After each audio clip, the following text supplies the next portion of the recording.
Dans The White Lotus, on le reconnaît à son flegme et à ses chemisettes. Mais depuis 2 décennies, Walton Goggins s'illustre dans des seconds rôles marquants. Et souvent dans la peau de petit salopard, retour sur 3 rôles marquants de sa carrière. La première fois que Walton Goggins crève l'écran, c'est dans The Shield. Dans cette série policière culte débutée en 2002, il incarne Shane Vendrell, un policier véreux, membre de la brigade musclée menée par le tout aussi ripou Vic Mackey. Si ce dernier est le protagoniste principal, Goggins capte l'attention par son interprétation intense d'un flic sans limite, y compris quand il s'agit de se débarrasser de collègues gênants.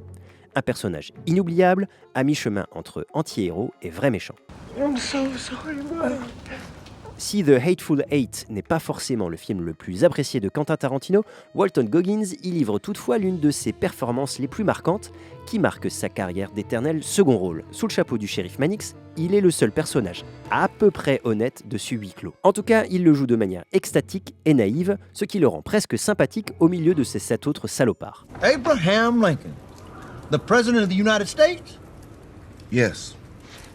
Wrote you a letter. C'est sa deuxième collaboration avec Tarantino après Django Unchained, et pour lui, c'était comme 2 golden tickets in one lifetime? Are you fucking kidding me? La comédie, ce n'est pas le registre dans lequel on imaginerait Walton Goggins. N'empêche, dans Vice Principals, il la joue à la perfection. L'acteur de 53 ans considérant d'ailleurs faire son travail d'acteur de la même façon que le script soit dramatique ou comique.